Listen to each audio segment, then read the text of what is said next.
Most people know Ron Artest for his absolutely wild antics, both on and off the court. We all know about the Malice at the Palace, but in this video, I will go through 5 of the lesser-known Ron Artest stories, which proves he is the craziest player in NBA history. I don't want to take up any more of your time. Let's get into the video. Number 5. Jimmy Kimmel live in underwear. Ron Artest has pulled some crazy stunts over his career, but in 2010, he took things to another level of absurdity by appearing on Jimmy Kimmel Live wearing nothing but his underwear. Earlier that season, Artest did a locker room interview pantless, figuring his lower half wouldn't be on camera. His Lakers teammates just laughed it off as Ron being Ron, but turns out that was just a preview of coming distractions. A few months later, the Lakers forward arrived at the Jimmy Kimmel Show studio, dressed down to just boxer shorts. He plopped down for the entire interview, half naked, as the crowd roared. His excuse for the bizarre outfit, simply that he was running late. What prompted such a wacky publicity stunt? Turns out Ron was name-dropping a story told on Kimmel weeks earlier about Artest riding a team bus to a playoff game in his underwear back on the Rockets. But he didn't stop there. Artest also unveiled a new hairdo with Jimmy Kimmel Live shaved into his head. While the locker room may have shrugged off Ron's pantless antics, this brazen TV appearance cemented his reputation for bizarre behavior. Coming just months after helping the Lakers win a title, it reminded fans that Artest never shakes his inner wild card. Yet say what you will about his oddball antics, the man knows how to grab attention. For a player who marches to the beat of his own drum, a pair of boxer shorts makes the perfect uniform.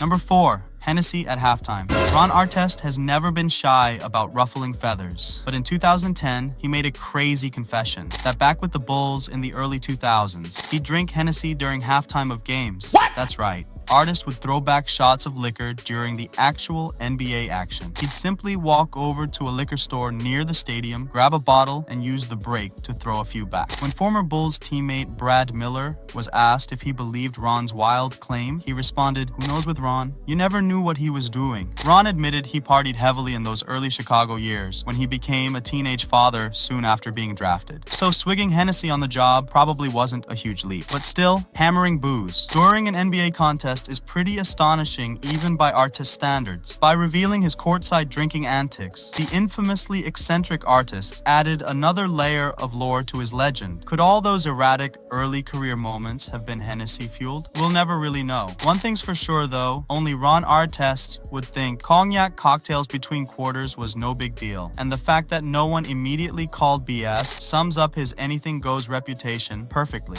Number 3. Circuit City discount. Ron Artest always marched to the beat of his own drum. But in 1999, the Chicago Bulls rookie pulled off one of his most eccentric stunts ever. He got a job at Circuit City solely for the employee discount. Shortly after being drafted, the budding NBA forward applied to Hawk Electronics at the chain store near the Bulls practice facility. On the application, he quite honestly listed NBA player as his occupation, because Ron was just looking to kill time and score cheap gadgets. Former Bull Eddie Curry tells the story best. He was floored that Artest would pick up a retail gig just to save some cash on new gear. Keep in mind, Ron had just signed an NBA deal worth millions, but he was bored and wanted to stay grounded. So Artest went through the job interview process, got offered a position, and proceeded to work an actual shift at Circuit City, all while collecting an NBA paycheck on the side. According to Ron, he helped customers find what they needed, applied his discount, and called it a day. Rather than splash his newfound cash on Lamborghinis like other rookies, dude was pricing out store speakers using his staff member code. Only Ron would treat an NBA contract like a side hustle for slinging VCRs at retail. In the end, Artest accomplished his goal, scoring electronics for the low while keeping himself distracted from less wholesome temptations. So for one day only, Circuit City gained the most overqualified employee on earth. Number 2, his entire rap career. Ron Artest has always had dream of being a superstar on the court, but off the court, he also had dreams of becoming the NBA's biggest rap star. In the early 2000s, Artest was dead set on releasing his first album during the NBA season. He asked Pacers coach Rick Carlisle for a month off to rest and work on music promotions.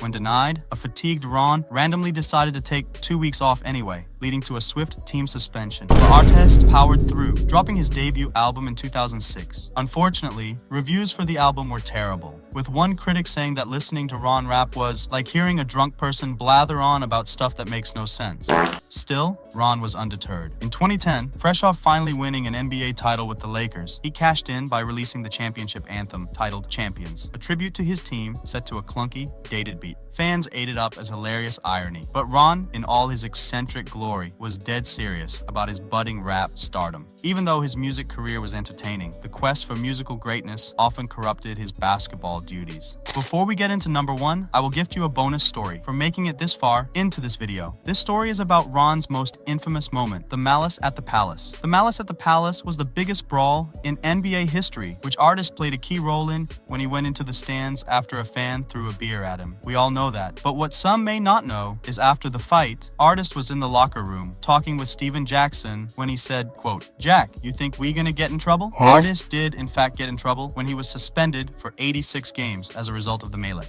Number 1. Meeting Kobe in the showers. As we have talked about, Ron Artest has pulled some odd stunts over the years, but perhaps nothing tops the time he randomly appeared next to a livid Kobe Bryant in the shower. The story takes place in Boston after Game 6 of the 2008 Finals, a game in which the Lakers got blown out in. As Kobe was taking a shower after the game, Ron Artest, who was with the Sacramento Kings, somehow made his way into the Lakers locker room. As Kobe tells it, Artest walked up to him and said, "I want to come help you. If I can, I'm going to find a way to come to LA and give you the help you need to win a title." Artest then made the same pitch to head coach Phil Jackson. Put yourself in the shoes of the Lakers players real quick. Just minutes removed from soul-crushing disappointment, Ron Artest barges into the locker room and starts telling everyone he wants to join the team. Everyone was left dumbfounded, but Ron was dead serious, as he joined the Lakers over a year later. Not only that, but Artest played a huge role in helping the Lakers win the 2010 NBA championship. So that's it for this video. Although it is easy to poke fun at Ron Artest, there's no denying his talent on the basketball court. If you like this video, subscribe, as more videos will be on the way.